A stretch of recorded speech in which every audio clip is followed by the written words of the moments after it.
En el nombre del Padre, y del Hijo, y del Espíritu Santo. Amén. Ven, Espíritu Divino, manda tu luz desde el cielo. Padre amoroso del pobre, don en tus dones espléndido. Luz que penetra las almas, fuente del mayor consuelo. Ven, dulce huésped del alma, descanso de nuestro esfuerzo, tregua en el duro trabajo, brisa en las horas de fuego, gozo que enjuga las lágrimas y reconforta en los duelos. Entra hasta el fondo del alma, divina luz, y enriquécenos. Mira el vacío del hombre si tú le faltas por dentro. Mira el poder del pecado cuando no envías tu aliento. Riega la tierra en sequía, sana el corazón enfermo, lava las manchas, infunde calor de vida en el hielo. Toma el espíritu indómito, guía al que tuerce el sendero. Reparte tus 7 dones según la fe de tus siervos. Por tu bondad y tu gracia, dale al esfuerzo su mérito. Salva al que busca salvarse y danos tu gozo eterno. Amén. Lectura del libro de los Hechos de los Apóstoles, capítulo 28. Cuando llegamos a Roma, le permitieron a Pablo vivir por su cuenta en una casa con un soldado que lo vigilara. 3 días después convocó a los judíos principales. Cuando se reunieron les dijo: Hermanos, estoy aquí preso sin haber hecho nada contra el pueblo ni las tradiciones de nuestros padres. En Jerusalén me entregaron a los romanos. Me interrogaron y querían ponerme en libertad porque no encontraban nada que mereciera la muerte. Pero como los judíos se oponían, tuve que apelar al César, aunque no es que tenga intención de acusar a mi pueblo. Por este motivo he querido verlos y hablar con ustedes, pues por la esperanza de Israel llevo encima estas cadenas. Vivió allí 2 años enteros a su propia costa, recibiendo a todos los que acudían, predicándoles el reino de Dios y enseñando lo que se refiere al Señor Jesucristo con toda libertad, sin estorbos.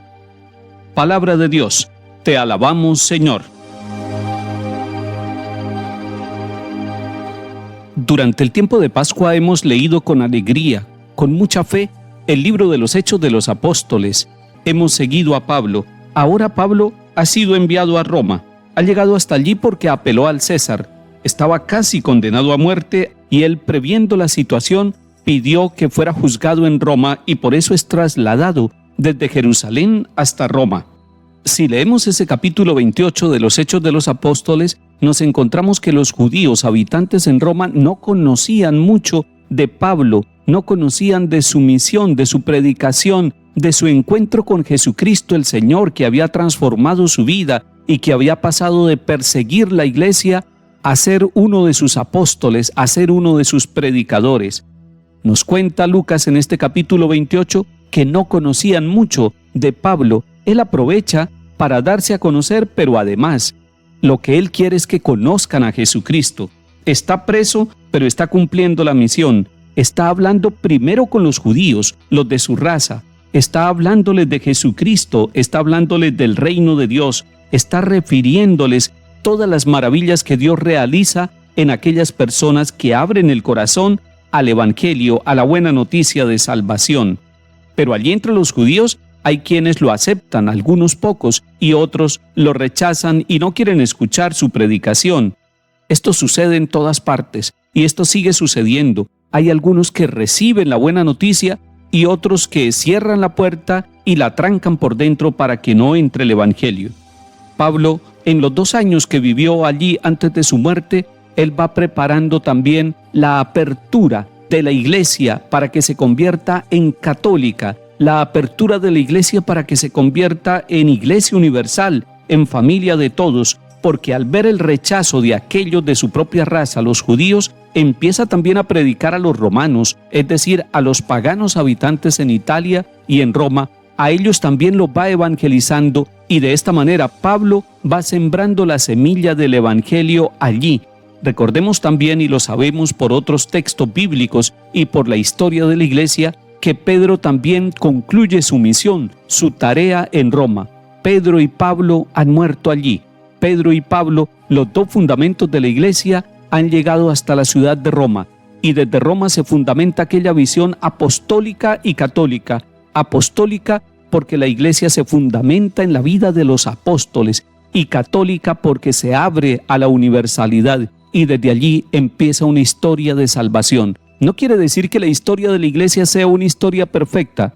Es una historia humana, es una historia con pecados, y esa es nuestra iglesia, una realidad humana llena de fragilidades. Pero no olvidemos que en medio de las fragilidades humanas, el Espíritu Santo, como lo hemos visto en los Hechos de los Apóstoles, va guiando el actuar de la iglesia. Y así como el Espíritu Santo guió a Pablo y a Pedro y a todos los apóstoles y a la primera generación de cristianos, sigue guiando a los cristianos católicos de todo el mundo, sigue anunciándoles el Espíritu Santo la verdad para que cada uno encuentre el camino de salvación.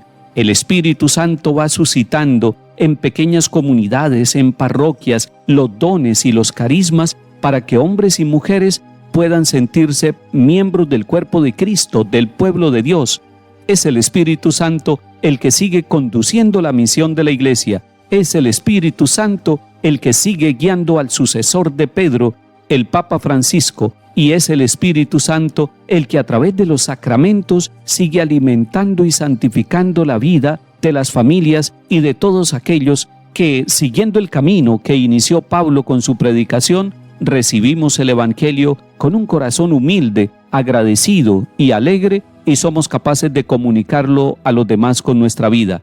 Hoy la tarea es nuestra y con nosotros está el Espíritu Santo.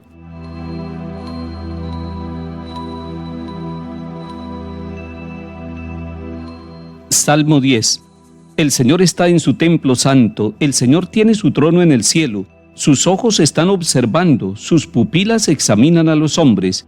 El Señor examina a inocentes y culpables, y al que ama la violencia, Él lo odia. Porque el Señor es justo y ama la justicia, los buenos verán su rostro. Lectura del Santo Evangelio según San Juan, capítulo 21. En aquel tiempo, Pedro, volviéndose, vio que lo seguía el discípulo a quien Jesús tanto amaba, el mismo que en la cena se había apoyado en su pecho y le había preguntado: Señor, ¿quién es el que te va a entregar? Al verlo, Pedro dice a Jesús: Señor, ¿y este qué? Jesús le contesta: Si quiero que se quede hasta que yo venga, ¿a ti qué? Tú sígueme. Entonces se empezó a correr entre los hermanos el rumor de que ese discípulo no moriría. Pero no le dijo Jesús que no moriría, sino: si quiero que se quede hasta que yo venga, ¿a ti qué? Este es el discípulo que da testimonio de todo esto y lo ha escrito, y nosotros sabemos que su testimonio es verdadero. Muchas otras cosas hizo Jesús. Si se escribieran una por una, pienso que los libros no cabrían ni en todo el mundo. Palabra del Señor. Gloria a ti, Señor Jesús. Acabamos de escuchar los últimos 5 versículos del Evangelio de San Juan. Es decir, nos encontramos en el capítulo 21, con los versículos 20 y 25. Y pudiéramos decir que este capítulo final del Evangelio de San Juan es un capítulo de seguimiento y de testimonio. Seguimiento y testimonio que tiene que ver con nosotros al terminar este tiempo de Pascua, hoy cuando nos disponemos para celebrar la gran vigilia de Pentecostés y para celebrar la presencia del Espíritu Santo en nuestra vida. El Espíritu Santo nos acompaña en el seguimiento. El Espíritu Santo nos da la fuerza, la alegría para el testimonio. Seguimiento. Pedro ha seguido a Jesús. Ha escuchado que el Señor, después de preguntarle 3 veces: Pedro, ¿me amas?, Él le ha respondido: Señor, tú sabes que te quiero. Y Jesús resume este interrogatorio con una invitación: sígueme. Pedro está siguiendo a Jesús, pero se da cuenta que el discípulo que tanto amaba también sigue a Jesús. Nosotros, usted y yo, estamos siguiendo al Señor Jesús y nos damos cuenta que otras personas también han encontrado el camino del Señor. Y eso, en vez de entristecernos, debe alegrarnos, y ojalá nosotros pudiéramos tomar de la mano a aquel que viene también buscando el camino del Señor. El seguimiento es más hermoso cuando lo hacemos como iglesia. El seguimiento de Jesús es más hermoso cuando lo hacemos en pequeñas comunidades, ya sea en los movimientos apostólicos o en las comunidades de nueva evangelización. Pero también, ojalá que nuestra pequeña comunidad llamada familia fuera una comunidad seguidora del Señor Jesús. Pero este último capítulo también enfatiza el testimonio y decimos que el testimonio está dinamizado por la presencia del Espíritu Santo en nuestra vida personal y en la vida de la Iglesia. El Evangelio de Juan quedó escrito y terminó en el capítulo 21. El libro de nuestro Evangelio personal y comunitario, el Evangelio de hombres y mujeres que seguimos al Señor, se sigue escribiendo con la fuerza del Espíritu Santo que nos da la alegría, la sabiduría y la fortaleza para seguir al Señor. Que el Espíritu Santo llene con todos sus dones la vida de nuestras familias y de nuestra Iglesia. Que el Señor nos bendiga y acompañe en el nombre del Padre, y del Hijo, y del Espíritu Santo. Amén.